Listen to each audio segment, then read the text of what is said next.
Hello मेरे प्यारे बच्चों, स्वागत है आप सभी का आपके आपके यूट्यूब चैनल स्पष्ट के एक बेहतरीन वीडियो में। सो माय डियर स्टूडेंट, आज हम इस वीडियो में 12th फिजिक्स का क्वेश्चन न्यूमेरिकल मोस्ट इंपोर्टेंट जो एग्जाम में लगभग आता ही आता है उसका हम सब मिलकर निपटारा करने वाले हैं। तो देखिए बोर्ड पर देख लेते हैं, फिर न्यूमेरिकल को सोल्व शुरू करेंगे। तो न्यूमेरिकल क्या है, न्यूमेरिकल पर ध्यान से पढ़ेंगे। एक कुंडली 220 वोल्ट 50 हर्ट्ज वाले प्रतिवर्ती धारा स्रोत से 2.0 एम्पीयर धारा तथा 200 वाट शक्ति लेती है। कुंडली का प्रतिरोध तथा प्रेरक ज्ञात करेंगे। तो न्यूमेरिकल देखिए, देखने में ही आपको हार्ड लग रहा है, परंतु ऐसा कुछ भी नहीं है, क्योंकि मैं इजी इतना कराऊंगा कि आप सच में बोलेंगे सर बहुत इजी है, इससे आसान तो न्यूमेरिकल आपके एग्जाम में, हमारे एग्जाम में आ ही नहीं सकता। तो क्वेश्चन की शुरुआत करते हैं। क्वेश्चन में देखते हैं। क्वेश्चन को पहले देखिए, क्वेश्चन को अगर छोटे छोटे पार्टों में तोड़ने की कोशिश करोगे तो आपको बहुत छोटा नजर आएगा। एक साथ पढ़ोगे तो चक्कर से आएंगे, सर इतना बड़ा न्यूमेरिकल हम कैसे करें। तो सिर्फ ये पहले ये निकालना सीखो, ये दिए क्या क्या है, बस इन्हें बाहर निकाल लो, सवाल सोल्व। देखिए 220 वोल्ट यानी कि V के मान दिया है 220 वोल्ट। 50 हर्ट्ज का मतलब है F बराबर कितना है 50 हर्ट्ज, ये F दिया है। तथा प्रतिरोध धारा से 2 एम्पियर यानी कि I की वैल्यू कितनी दी है 2.0 एम्पियर। अब तथा 200 वाट शक्ति, इसका क्या मतलब है वाट शक्ति के पावर यानी कि P का मान दिया है 200 वाट शक्ति, सही है पावर। अब ये करा कुंडली का प्रतिरोध तथा प्रेरक ज्ञात करें। इसका मतलब क्या है भाई, R का मान पूछा है क्वेश्चन मार्क, तथा प्रेरक को दिखाते हैं L से, और इसका मान पूछा। तो देखिए क्वेश्चन तो भूल जाओ क्या दे रखा, केवल इतने से फोकस करो भाई। V है, F है, I है, P है, R L। तो आप सभी को पता है इन दोनों में एक रिलेशन होता है। क्या होता है, बस अगर ये पता चल जाए, क्योंकि ये तो दिया है, ये निकल जाएगा, इनके माध्यम से हम L भी प्राप्त कर लेंगे। तो चलिए इसको पहले R निकालते हैं। चूंकि P बराबर क्या होता है, ये होता है आई स्क्वायर R इंटू R। अब हमें P भी है और I भी है, तो R आसानी से निकल सकता है, नहीं निकल सकता, बिल्कुल निकल सकता है। इसमें से कोई दो राय क्या है, कुछ भी नहीं। अब यदि मैं R की वैल्यू निकालूंगा तो आप सभी को पता है जो R की गुणा में क्या है आई स्क्वायर को मैं इधर लेके जाऊंगा तो गुणा की चीज भाग में जाएगी, वो पी के यानी कि बटे में आ जाएगी, नीचे आ जाएगी। P के नीचे क्या आएगा आई स्क्वायर इंटू R, या R बराबर P बटे आई स्क्वायर। अब करना क्या है, बस वैल्यू रखनी है, आंसर आ जाएगा। देखिए P का मान क्या है, P का मान है 200, कितना 200 बटे आई स्क्वायर का मान है 2.0। देखो 2.0 का मतलब क्या है, पॉइंट के बाद अगर जीरो हो तो भूल सकते हो, बिल्कुल एम्पियर, बस इतनी सी बात है, यानी कि दो ही है ये भाई। पॉइंट के बाद जीरो की कोई वैल्यू होती नहीं, तो इसका मतलब आप इसे ऐसे भी लिख सकते हैं और ऐसे भी लिख सकते हैं, तो दोनों बिल्कुल सही हैं। तो आप इसे लिखना कोशिश करें 2, अब स्क्वायर है तो स्क्वायर। देखिए 200 गुणा 2 का वर्ग कितना होता है 4, 4 से इसे काटें भाई, 4 से काटोगे 4 पंजे 20, एक जीरो बची, यानी कि कितना आ गया 50। ये R बराबर आ गया 50 प्रतिरोध। तो R देखो कितना आसान था, R का मान 50 प्रतिरोध। आप यूं ही डर रहे थे, कहते हैं ना कि सवाल से मत डरा करो तो अपने माँ बाप से, उनकी सेवा करो। तो चलिए क्वेश्चन की अब नेक्स्ट देखते हैं, पॉइंट क्या कहता है। अब L पूछ रहा है। अब देखिए V और F के भी तो कहीं ना कहीं यूज होगा जो क्वेश्चन में इसने दिया है।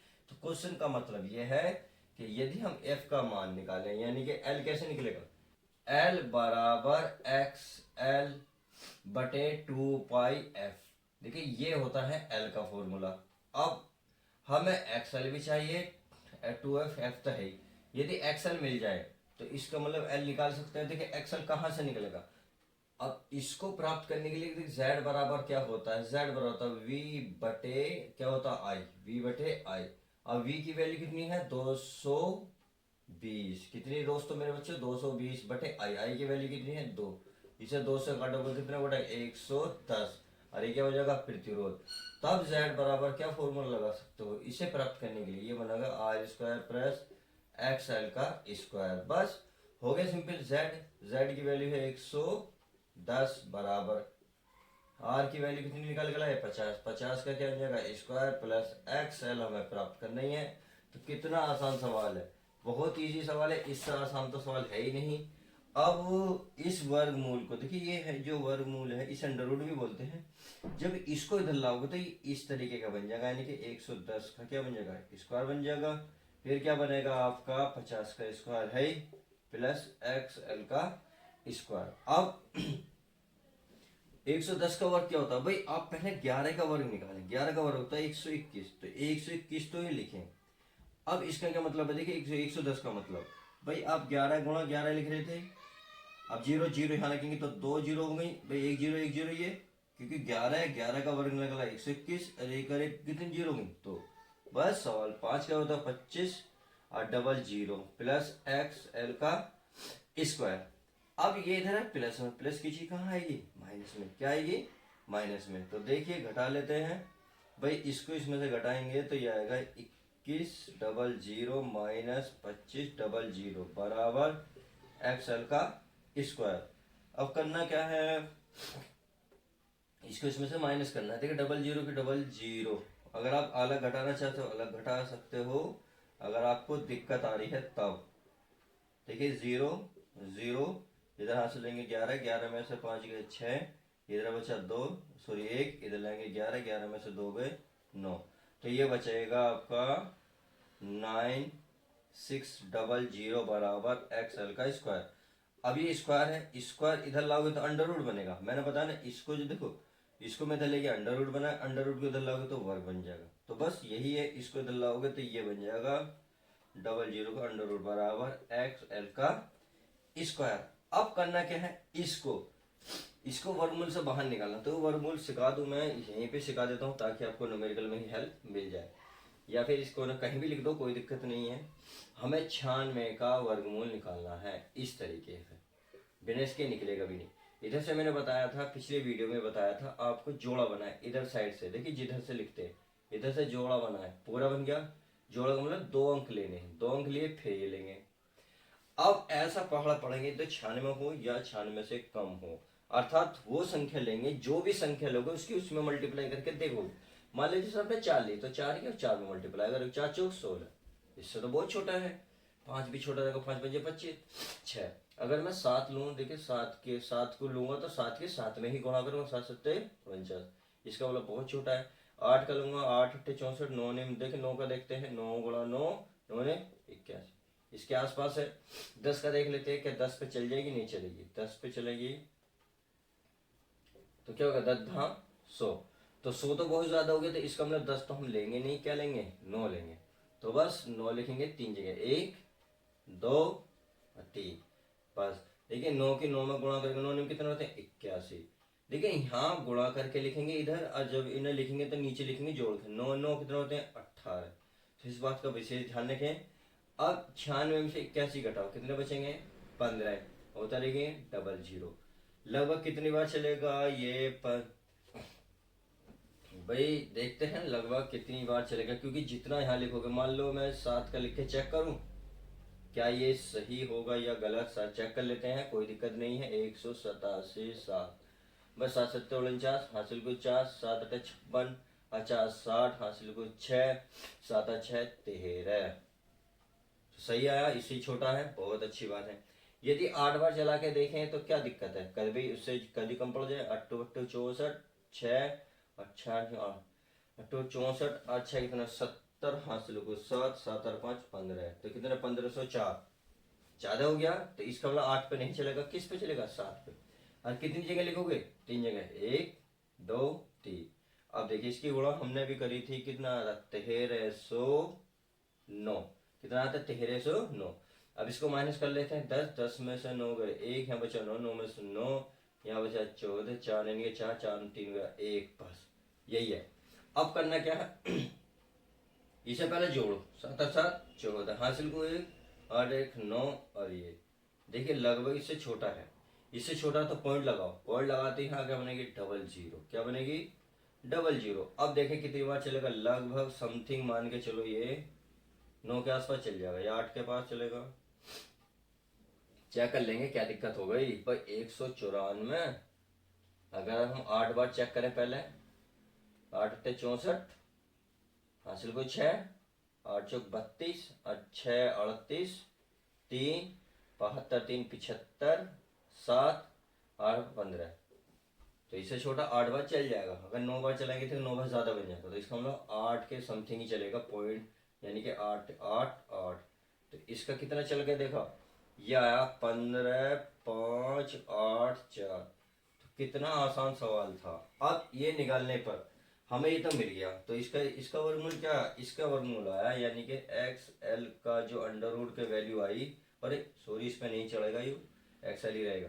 ये आया आपका 97.8।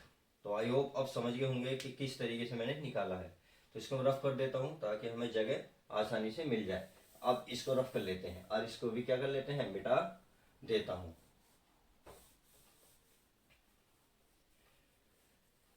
अब देखिए इतने वैल्यू निकल गई। अब हमें क्या निकालना था, एल, क्योंकि हमें एक्सएल चाहिए था, एक्सएल मिल चुका। तो एल बराबर एक्सएल की वैल्यू है 97.8 बटे 2, पाई का मान 3.14 गुणा एफ, एफ का मान कितना रखा 50। ठीक है, क्वेश्चन से डरो मत, बहुत इजी क्वेश्चन है। अब पॉइंट, पहले तो पॉइंट हटाओ, पॉइंट हटाओगे, पॉइंट के बाद एक अंक है तो एक जीरो लगाओ, पॉइंट के बाद यहाँ कितने अंक हैं, दो, तो ऊपर दो जीरो लगाओ। तो बस अब देखिए, जीरो से एक जीरो, एक जीरो से एक जीरो, कट गई।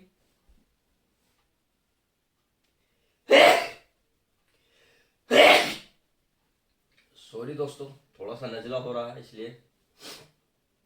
अब लिखना 978, एक की गुणा करें यही रहेगा, बटे ये बचा, ठीक है 5 और गुणा 2, यानी कि 5 गुणा 2 लिख लूँ और गुणा 314 है। अब 978 5 दूनी 10 गुणा 314। अब देखिए अगर इसको भाग दें हम, इसको पहले भाग दे दें, 314 से 978 को गुणा कर लेते हैं, तो क्या होगा, इसका होगा 3 बार चल जाएगी, 3 14 14 वाले 4 3 चौक 3 बार चल जाएगी। तो 3 बार चलेंगे तो 3 चौक 12, सॉरी 12, 12 का 2 हासिल को 1, 3 अरे 4 3 3 9, 942। तो 3 बार चला तो घटाएंगे 6, ये 3 और ये बचा 36। चलिए तो अब क्या करेंगे, पॉइंट लगाएंगे, पॉइंट लगा के क्या करेंगे, 0 है 360, तो एक बार चलेगा। तो इसका भागा लगभग 3, पहले एक बार वो देख लेते हैं भाई, 314 आएगा, 314, ये रहेंगे 6, यहाँ 5 और क्या बचा दोस्त, नहीं 5 नहीं बचा, 10, 10 में से 4 गए 6, यहाँ बचा 5, 5 में से गया 4, ये बचा, पॉइंट लगा हुआ तो 0। अब क्या दुगनी चल जाएगा, नहीं एक बार ही चलेगा लगभग, क्योंकि दुगना तो 600 हो जाएगा, तो बस 3 दूनी 6, 600 हो जाएगा, ज़्यादा हो जाएगा, तो ये आएगा 314। तो इतना ही रहने दो, बस 3.11 बटे कितना बचा है 10। अब देखिए 10 से भाग दोगे, 10 से जब कोई 10 से भाग देगा, बोलो जी इससे भी आसान हो जाएगा, कभी आपके समझ में नहीं आए तो 10 से भाग देंगे 3.11। तो देखिए 3 ही काम, सॉरी पॉइंट हटाओगे ना भाई, पहले 3 तो पे चले नहीं, पॉइंट हटाओगे तो कितना बन जाएगा 31, यानी कि 3। तो आप देख रहे होंगे ये जो पॉइंट जब भी जीरो होगी तो पॉइंट इधर पहला आ जाता है, यानी कि 0.31। और क्या है, प्रतिरोध यानी कि प्रेरक, तो प्रेरक बस एल यही बोझा है और यही आपका आंसर हो जाएगा। तो देखिए क्वेश्चन बहुत इजी था, केवल इसकी कैलकुलेशन ही टफ थी। तो आई होप आप क्वेश्चन आसानी से एग्जाम में यदि आ गया तो आप बहुत आसानी से कर सकते हो। तो प्लीज़ बच्चों का समझ में नहीं आया तो वीडियो को दोबारा देखें, तिबारा देखें। मेरी कोशिश यही है कि जब तक आपके सवाल समझ में ना आए तो कोशिश करें कि समझने की। तो आई होप आज की वीडियो में बस इतना ही। उम्मीद है आपको वीडियो पसंद आएगी और आपके लिए हाँ हेल्पफुल भी रही होगी। तो चलिए मिलते हैं किसी और वीडियो के साथ। यदि वीडियो पसंद है तो लाइक और शेयर करना ना भूलें। मिलते हैं किसी और वीडियो में, जब तक के लिए दोस्तों bye, goodbye, take care, love you guys.